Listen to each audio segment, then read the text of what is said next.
আসসালামু আলাইকুম, সবাইকে ওয়েলকাম জানাচ্ছি নতুন আরেকটি রেসিপি দেখার জন্য।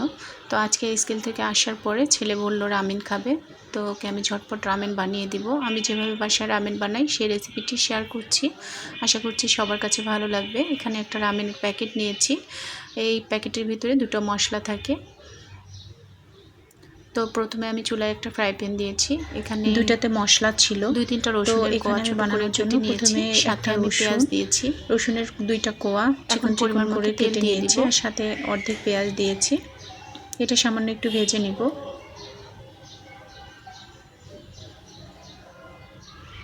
এরপর আমি এখানে তেল দিয়ে দিচ্ছি পরিমাণ মতো।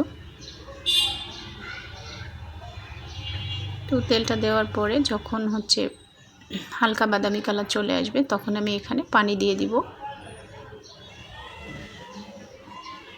নুডলসটা সিদ্ধ হওয়ার জন্য আমি এখানে পানি দিয়ে দিচ্ছি, একবারে এখানে আমি রান্না করে নেব, সেই অনুযায়ী পানিটা দিয়ে দিয়েছি। এখন আমি এখানে প্যাকেটের নুডলসটা দিয়ে দিচ্ছি।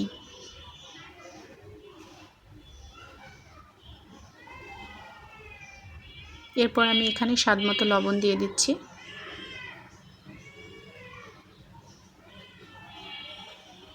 এরপর প্যাকেটের ভিতরে যে মশলা দুটো ছিল এই মশলা দুটাও দিয়ে দিচ্ছি।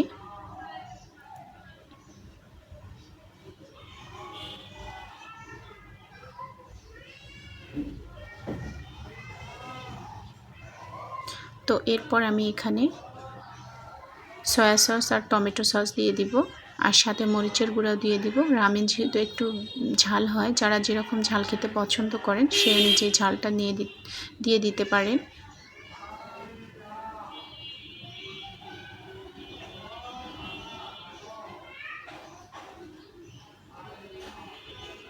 তো সাথে আমি একটু চিলি ফ্লেক্সও দিয়েছি।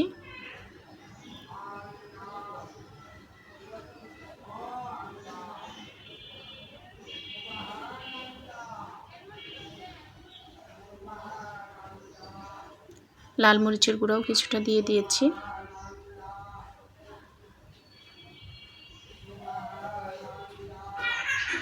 তো রান্নাটা আমার রেডি হয়েছে, এখন আমি পরিবেশন করে নিব।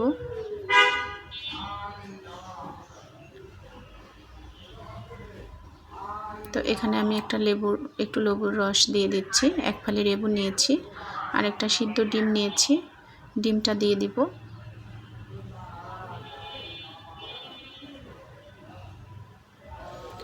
আর এখানে আমি শসা দিয়ে দিচ্ছি, আমার হাতের কাছে যা ছিল তাই দিয়ে আমি পরিবেশন করে নিচ্ছি। তো এখন আমি এটা ছেলেকে খেতে দিব, ওর অনেক পছন্দ। তো আশা করছি আজকের এই সিম্পল রেসিপিটি সবার কাছে ভালো লেগেছে। এতক্ষণ সাথে থাকার জন্য সবাইকে ধন্যবাদ।